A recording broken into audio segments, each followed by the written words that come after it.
Well, Jimmy, hopefully another 50K bonus for you, but I'm just curious, what are the emotions after a performance like that here in hostile territory? Hey, man, coming out like that with the fans against me, the guy didn't make weight. Everything was against me. If I lost tonight, I felt like I was losing my job. I was going back to find a new job. That's not what I wanted. So this means the world to me, and most definitely, I feel like I'm going to get that 50K again. When you say, like, everything that went in, like you mentioned your father in there, you thought you might lose your job, and then you see your opponent come in missing weight, like, what's going through your head on this? Because you can only control what you can control, but it seems like a lot of these outside things are kind of all coming in at you at the same time and fight week. Oh, yeah, they do. And it's just got to keep our head on straight, keep pushing forward, and keep our goals in mind. I have 3 goals in 2024, and that's make over $100,000, get that new UFC contract, and I'm going to get me and my girl's 3-bedroom house. I currently live with Grandma and Grandpa right now. I've worked for everything to be here, to stay here, to prove I belong. And tonight, I overcame some steps that weren't looking too good for me. Overwhelmed the storm, overwhelmed the weight cut. Malcolm looked huge out there. He was a big 125er tonight. So I think the weight miss was a part of his strategy. That's just my own opinion. And I think it backfired. And to go out there and get the win and get the submission by head and arm, I'm just excited. And I can't wait to be back in this UFC octagon this year. So just based on everything you just said, like, your goals, what went on, and the weight miss and everything, where does this win rank in your career? It's got to be at the top now. UFC 297 in hostile territory versus the hometown guy. Got to kick off UFC 297. I've been in the UFC since 2020. When I fought Cody Durden, there was no fans. When I fought in the Apex, we had limited amount of fans. This is my first fight to come out here, have a full crowd behind me. I had to tell myself just to stay calm. We'll take everything in after, and that's exactly what I did, and I'm just glad I performed the way I did. Looking at the actual fight, Malcolm came out pretty red hot in both the first and second round. Is that what you expected from him?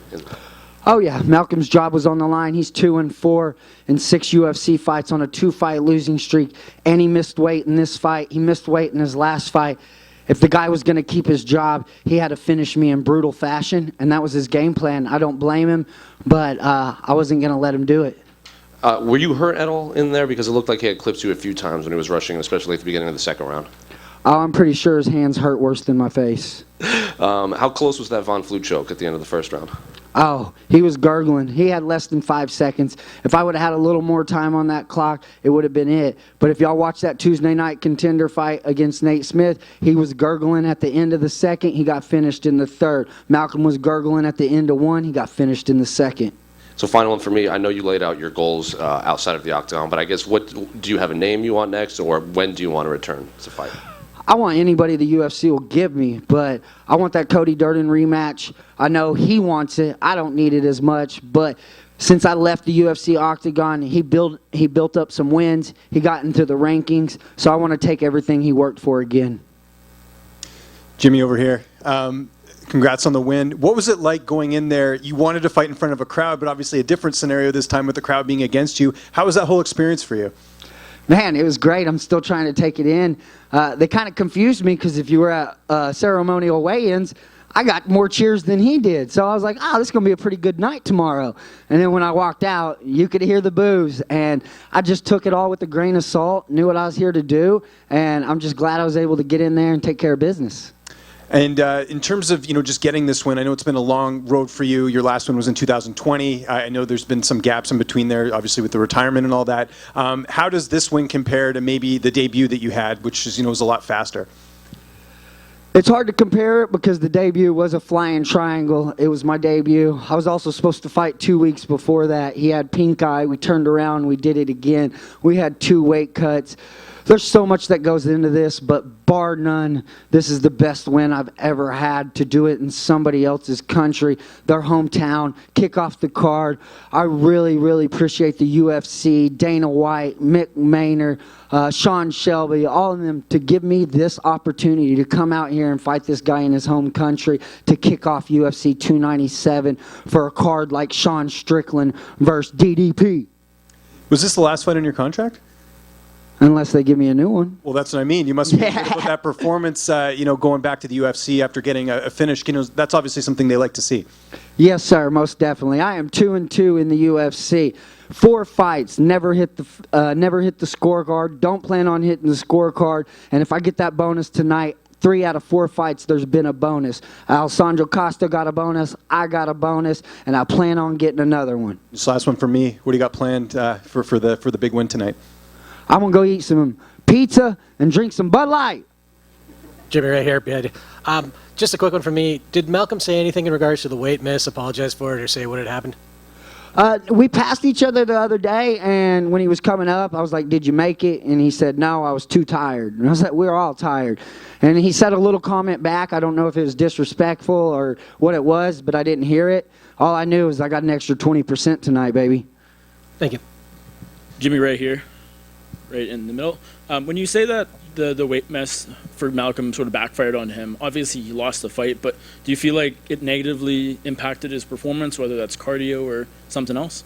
Actually, no, I don't think it impacted his performance at all. He came out very strong. He had a lot of power, and I think the thing that backfired on him the most is he's losing 20%, and he didn't get the win money. After almost getting that Von Fleur, you feel like you almost got it at the end of the first round. How confident were you sort of on top early in the second that at some point in that round you'd get the tap or lock something up? If you see how I reacted after round 1, I got up and I cheered. I got the crowd to boo me again. That's because they knew that their guy was not going to be confident going to round 2. Even though I got dominated round 1, I was very confident after I locked that choke up. When I locked it up again, I was going to finish him. Jimmy, going back to the weight cut, you mentioned the pressure you already had on your shoulders coming into this fight. Was the weight miss, did it take you some time to kind of just, here's another obstacle in my way, or was it something that it didn't play with your head as much? No, it just told me that I knew that he had some quit in him, and all I had to do was find that quit out there. I have no quit in me. If I had some quit in me, I wouldn't have made weight. Thursday morning, actually, when I woke up, I was 6-7 pounds from making weight. I cut twice Thursday. I drank very little water. I didn't eat food for 30 hours to make weight. I went to bed Thursday night at 127.4, and I woke up Friday morning at 126. I would have liked that drink of water. I would have liked that, piece of bread. I would have liked something, but the win was way better. Does this feel like a unique win in the sense of all the things that you had against yourself, and I mean just the reaction you had going out there, and here you came through all these obstacles? Does this win kind of set itself apart, just given it was such a different outcome if this doesn't go your way? Most definitely, and round 1 was an obstacle as well. Started out real bumpy. I went for a crappy takedown. Then I got taken down. I got hit with a lot of big shots, and he was finding his way with me in there in round 1. But we have a 3-round fight. This is 15 minutes, and until that bell sounds or until the ref pulls you off of me, the fight is not over, and I'm not going to quit. Hi, Jimmy, just right in front of you. We got to see arm triangle, obviously to finish. We got to see the triangle choke, Von Flick. Anything else in your arsenal you want to show off if you in the UFC in the future? Oh, yeah, there's a lot more. And that Von Flick will be hit from bottom as well. I was going to hit it from bottom, but he went ahead and pulled over. And if he would have locked up guard, he would have had a better chance. When he rolled over, I knew I was going to finish that Von Flick choke if the bell wouldn't have sounded. But I'm a Brazilian Jiu-Jitsu black belt. I'm the best 125 Jiu-Jitsu black belt there is, and I'm going to keep proving it every time I get in here. And I wanted to ask, I know we've talked a lot about the emotion of this win and what it meant to you. Why is it so important for you to get those gloves to your father? So when I started fighting, I was 17 years old. I dropped out of school to move down to Corpus Christi, Texas, where my dad was stationed in the oil field. We dropped out of school. He joined a gym with me. He took me to Full Contact Fight Academy in Corpus Christi, Texas with Hector Munoz. My dad joined with me in the gym. He paved the road for me. I didn't have bills. I didn't have nothing. I took everything for granted my father gave me. Over time, I ended up getting married, having kids. Me and my father's relationship kind of went south. Me and my brother's relationship went south. My brother was in every corner in every fight, just like my dad. And when drugs got involved, it affected our lives. And when it affected our lives, it affected the way I trained. It affected the way I looked at the sport. And when I retired and me and my father got our relationship back, it gave me the love for the support again. It gave me the love to have my dad there again. And the last 2 fights, y'all have seen my dad's been there. Unfortunately, I couldn't afford to bring my father to Canada with me. My other cornermen paid their way. I'm really blessed to have them to be able to pay their way to be here with me. And that's why the only thing I can do to give back to my dad for not being able to afford to bring my dad here was to give him the gloves that he deserves, to give back for something for him, to give me everything he gave me to get to where I'm at today.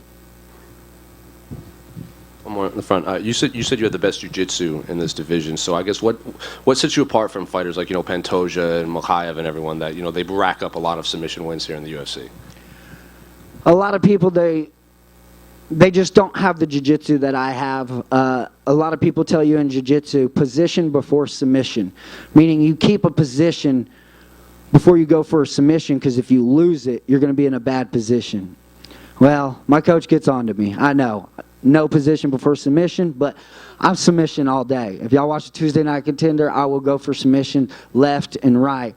And people ask me, how do you describe your style? Well, if Khabib and Damian Maia had a baby, they would have Jimmy Flick. You got Khabib wrestling with my Damian Maia jiu-jitsu. I use my Khabib wrestling to get it to the ground.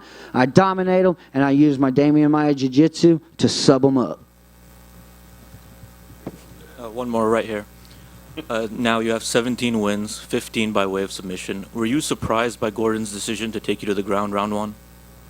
Not honestly. I mean, he's a Brazilian Jiu-Jitsu black belt. I was honestly surprised on his defense on that triangle, because when I locked it up, I was like, money, it wasn't a flying triangle, but it was a triangle. And he had great defense. He proved he is a Brazilian Jiu-Jitsu black belt. But I think all the grappling in round 1, the triangle that choked him a little bit, the Von Flick that choked him a little bit, and that weight miss, it all added up in round 2. And I think that's why it's easier to hit that head and arm. Congrats on the win. Thank you.